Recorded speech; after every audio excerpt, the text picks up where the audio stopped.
बस ये एक नाम ले लो और सांप आपसे दूर भागेगा। जी हाँ दोस्तों, एक ऐसा नाम जिसे बोलने मात्र से कोई भी सांप आपको काटना तो दूर आपके आसपास भी नहीं भटकेगा। दोस्तों, अक्सर सांपों के काटने से हमारे आसपास कईयों की जान चली जाती है। अक्सर आपने सुना होगा कि वो आदमी यहाँ जा रहा था तो सांप ने उसे काट लिया, वो किसान खेत में काम कर रहा था तो सांप ने काट लिया, बच्चा मैदान में खेल रहा था तो सांप ने उसे काट लिया। ऐसे न जाने कितने लोगों की जान सांप के काटने से चली जाती है। ऐसे में आप लोगों ने ये तो कभी न कभी जरूर सोचा होगा कि काश कुछ ऐसा तरीका या कुछ ऐसी चीज हमारे पास रहती जिससे ये सांप हमारे आसपास ही ना आए। आपका तो पता नहीं, पर मैंने कई बार सोचा था कि काश कुछ ऐसा होता कि ये सांप हमारे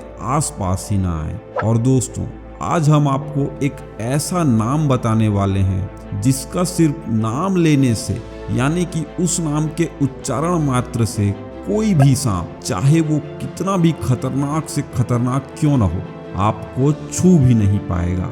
जी हाँ, इतनी शक्ति है उस नाम में कि मात्र उस नाम को सुनते ही सांप वहां से दुम दबाकर चले जाते हैं। आपको आश्चर्य होगा ये जानकर कि सांप सुन नहीं सकता, क्योंकि इनके कान ही नहीं होते।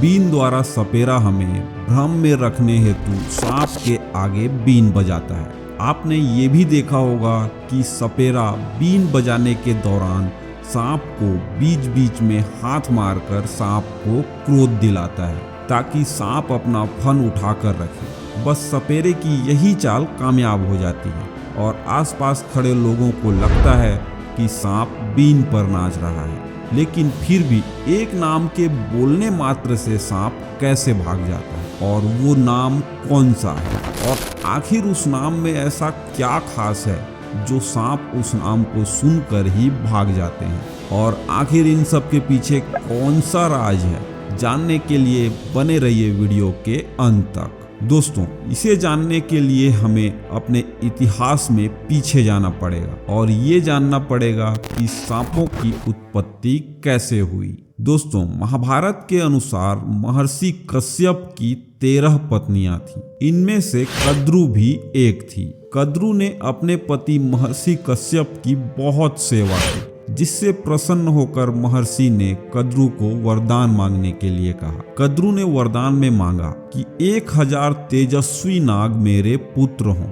महर्षि कश्यप ने उन्हें ये वरदान दे दिया और उसी के फलस्वरूप नागवंश की उत्पत्ति हुई, जिसमें नागदेव और नागराज वासुकी भी शामिल थे। एक बार नागों की माता कद्रु ने किसी बात पर क्रोधित होकर नागों को श्राप दे दिया कि राजा जन्मेजय जब सर्प यज्ञ करेंगे तो उसी यज्ञ में गिरकर तुम सब भस्म हो जाओगे। नागराज वासुकी को जब माता कद्रु के इस श्राप के बारे में पता चला तो वे बहुत चिंतित हो गए। तब उन्हें एलापत्र नामक नाग ने बताया कि इस सर्प यज्ञ में केवल दुष्ट सर्पों का ही नाश होगा और जरत्कारु नामक ऋषि का पुत्र इस सर्प यज्ञ को संपूर्ण होने से रोक देगा। जरत्कारु ऋषि से ही सर्पों की बहन मनसा देवी का विवाह होगा।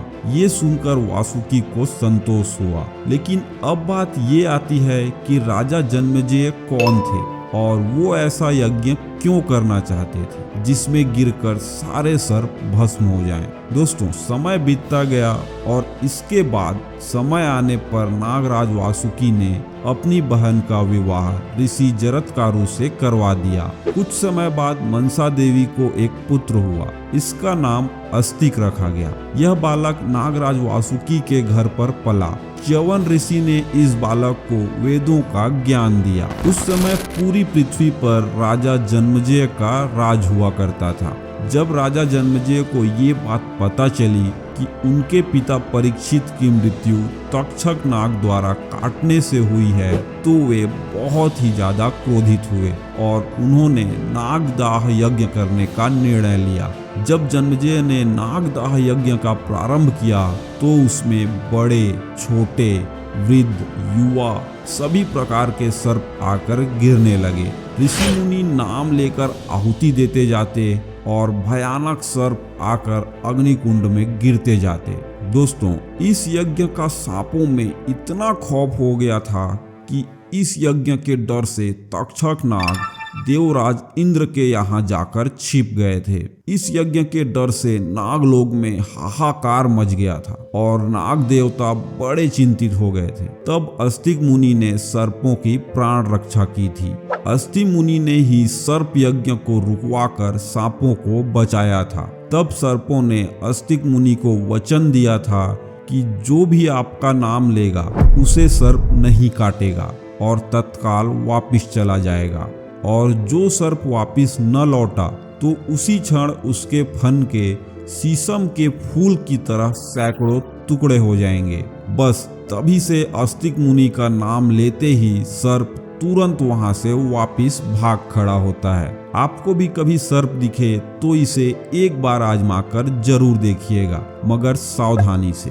दोस्तों, आप हैरान हो उठेंगे, चाहे सर्प कैसा भी भयंकर विषधर क्यों न हो, अस्तिक मुनि की सौगंध देने से या फिर मुनिराज अस्तिकम नमः मंत्र का उच्चारण करने से सांप वापिस भाग खड़ा होगा। इतना ही नहीं, घर के मुख्य प्रवेश द्वार पर यदि लाल स्याही से मुनिराज अस्तिकम नमः लिख देने से घर में सर्प प्रवेश ही नहीं कर सकता। सोते समय यदि मुनिराज अस्तिकम नमः का एक बार उच्चारण कर लिया जाए तो व्यक्ति सर्प भय से मुक्त रहता है। तो दोस्तों, क्या ये किसी चमत्कार से कम है?